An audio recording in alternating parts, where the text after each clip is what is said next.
आज जबलपुर के शक्ति भवन में शाम को कैबिनेट बैठक आयोजित की गई, जिसमें कई महत्वपूर्ण निर्णय लिए गए। कैबिनेट की बैठक में सभी कैबिनेट मंत्री सहित राज्य मंत्री और प्रशासनिक अधिकारी उपस्थित रहे। साथ ही कैबिनेट की बैठक के बाद भाजपा के कैबिनेट मंत्री कैलाश विजयवर्गीय ने प्रेस कॉन्फ्रेंस करते हुए कैबिनेट की बैठक में लिए गए निर्णय की जानकारी साझा की। मुझे बहुत प्रसन्नता है कि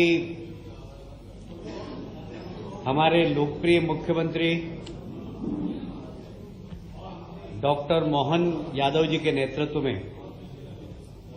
ये तीसरी कैबिनेट बैठक थी। पहली बैठक भोपाल में हुई थी, जिसमें माननीय मुख्यमंत्री जी और दोनों हमारे उप मुख्यमंत्री ने बैठकर तय की थी। दूसरी कैबिनेट मीटिंग जब मंत्रियों ने शपथ ली थी और विभागों का बंटवारा नहीं हुआ था, उस वक्त भोपाल में हुई थी। और विभाग के बंटवारे के बाद ये तीसरी बैठक है, महत्वपूर्ण बैठक है।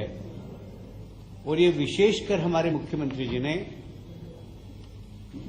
रानी दुर्गावती और रानी अवंतिकाबाई लोधी के प्रति अपनी श्रद्धा समर्पित करते हुए जबलपुर में आयोजित की है। दोनों ही महान महिला रानियों ने इस समाज में अपने साहस और वीरता के माध्यम से विपरीत परिस्थितियों में संघर्ष किया, और इसलिए उनको आदर्श मानकर राज्य सरकार ने फैसला किया है कि दोनों ही महिला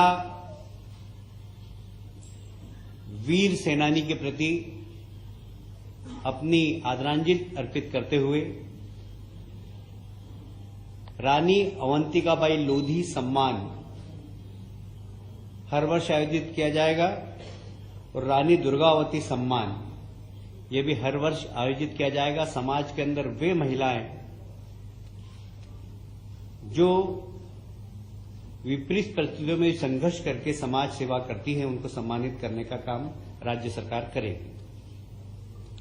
इसके साथ ही इनके जीवन पर आधारित फिल्में, साथ ही विश्वविद्यालय में इन दोनों महान रानियों के लिए फेलोशिप, जिससे आज के हमारे विद्यार्थी इन पे अध्ययन कर सकें, इनके जीवन से प्रेरणादायक बिंदुओं को छूकर समाज को परोस सके। इसलिए सभी विश्वविद्यालय में विद्यालय और महाविद्यालय में पाठ्यक्रम में इनके जीवन की प्रेरणादायी विषय भी समाहित किया जाएगा। आप सभी जानते हैं, संकल्प 2023 ये हमने चुनाव के पहले जनता के बीच में पेश किया था, और ये कहा था कि ये संकल्प भी है और मोदी गारंटी भी है। और इस मोदी गारंटी का सबसे महत्वपूर्ण बिंदु, जो कि समाज के अति पिछड़े वर्ग से आते हैं, हमारे आदिवासी भाई जो तेंदुपत्ता तोड़ते हैं, उन तेंदुपत्ता तोड़ने वाले हमारे आदिवासी भाइयों को प्रति मानक बोरा, जैसा कि हमने 2023 के संकल्प पत्र में घोषणा की थी, 4,000 रुपए प्रति बोरा के हिसाब से आज कैबिनेट में निर्णय लिया गया है। मैं आपको स्मरण करना चाहता हूं कि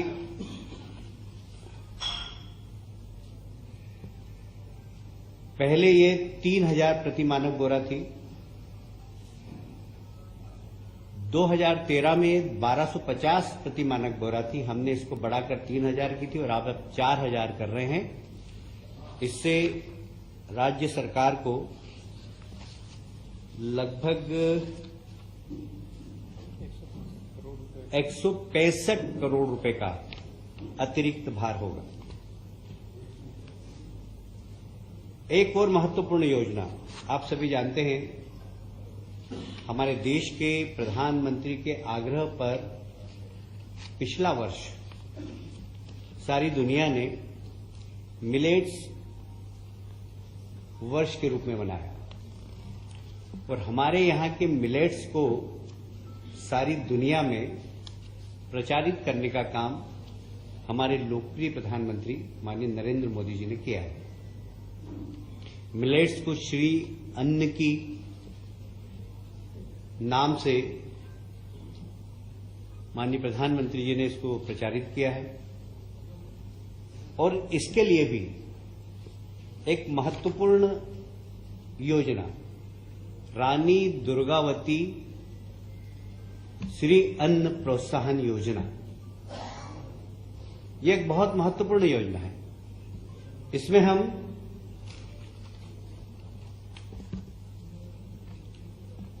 हम जो श्री अन्न उत्पादन करेंगे, साधारणतया ये श्री अन्न उत्पादन करने वाली वही पिछड़े वर्ग की जातियां हैं, वही अनुसूचित जाति और जनजाति के लोग ज्यादातर हैं इसमें, जिसमें कोदो, कुटकी, रागी, ज्वार, बाजरा आदि के उत्पादन करते हैं। इनको प्रति किलो 10 रुपए की प्रोत्साहन राशि प्रदान की जाएगी। ये उनके खाते में सीधी जमा कर दी जाएगी। इसका उद्देश्य सिर्फ यही है कि इस प्रकार के अन्न के प्रति लोगों की रुचि बढ़े और इस वर्ग को उसका ज्यादा से ज्यादा लाभ हो। तो ये मोदी गारंटी है कि गरीब की गरीबी दूर करना, ये गरीब की गरीबी दूर करने का एक बहुत बड़ा उपक्रम है। मैं समझता हूं कि कैबिनेट ने आज इस वर्ग के लिए एक बहुत महत्वपूर्ण निर्णय लिया है। इसके साथ ही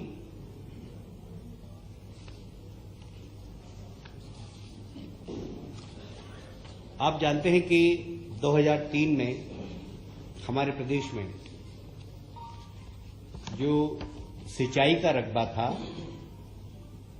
वो लगभग 7 लाख हेक्टेयर के आसपास था। आज लगभग 45 लाख हेक्टेयर के आसपास है।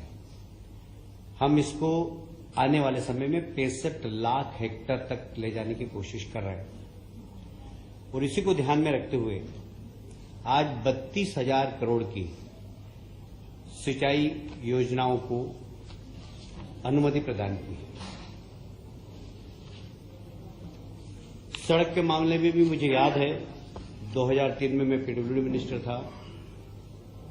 इस प्रदेश के अंदर मात्र 60,000 70,000 किलोमीटर सड़कें थी, वो भी गड्ढे वाली। सिर्फ मध्य प्रदेश में एक देवास बाईपास ऐसा था जिसमें एक भी गड्ढा नहीं था, बाकी सारी सड़कें गड्ढे वाली थी। आज की तारीख में हमारे पास 5,11,000 किलोमीटर सड़कें हैं, जिसमें कि अधिकांश में गड्ढे नहीं हैं। ये एक बहुत बड़ी सड़क की क्रांति भारतीय जनता पार्टी की सरकार ने पिछले 20 वर्षों में की। इसको और आगे बढ़ाते हुए मध्य प्रदेश की डबल इंजन की सरकार, केंद्र सरकार के सहयोग से लगभग 4,500 करोड़ की सड़कें और बनाने का निर्णय आज की मंत्रिमंडल की बैठक में लिया गया है। ये इंफ्रास्ट्रक्चर प्रदेश का बढ़ाने की दिशा में एक बहुत बड़ा कदम है। और कुछ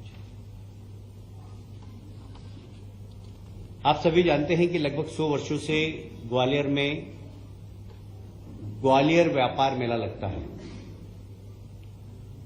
ये सिंधिया राजघराने ने प्रारंभ किया था। वो लाखों की संख्या में वहां लोग आते हैं। उद्योग मंत्री था तब मैं। देश तो ठीक है, आसपास के राज्य राजस्थान और उत्तर प्रदेश से भी लोग आते हैं। इस बार फिर से हमने ऑटोमोबाइल्स में 50% विक्रय कर पर छूट देने का निर्णय लिया है। अभी तक एवरेज यहां पर 500 करोड़ के आसपास का व्यवसाय होता है इस मेले में, जिसमें लगभग 300 करोड़ का व्यवसाय सिर्फ ऑटोमोबाइल्स का है। और ये सेंट्रल इंडिया का बहुत लोकप्रिय मेला है। इस मेले को प्रोत्साहन देने के लिए हमने विक्रय कर में भी लगभग 50% की छूट देने का काम किया है। इसके अतिरिक्त कुछ हमारी अनौपचारिक चर्चाएं भी हुई है। प्रदेश के विकास में हमें क्या क्या करना है, सारे मंत्रियों की भूमिका क्या हो, जिसे प्रधानमंत्री जी की जो मोदी गारंटी रथ निकल रहे हैं, भारत विकास संकल्प रथ जो निकले हैं, उसकी एक प्रोग्रेस रिपोर्ट पर भी बात हुई और मुझे कहते हुए बहुत गर्व है कि वह हमारा रथ अभी मध्य प्रदेश में बहुत तेज गति से चल रहा है और अभी एवरेज लगभग हमारी 40% यात्राएं कंप्लीट हो गई है, जिसमें जनता का बड़ा प्रोत्साहन भी मिल रहा है और लोगों को जन कल्याणकारी योजनाएं, गरीब कल्याण की योजनाओं का लाभ भी दे रहे हैं। जैसे आयुष्मान कार्ड बन रहे हैं वहां पर गरीब कल्याण की जितनी भी योजना है राज्य शासन की, प्रदेश सरकार की, हम सबके फॉर्म भरा रहे हैं और ये बड़ा लोकप्रिय रथ गांव-गांव में जाकर गरीब कल्याण की योजना से जो हितग्राही हैं, जो वास्तव में इसके हकदार हैं, उनको हक देने का काम कर रहा है। बहुत बहुत धन्यवाद।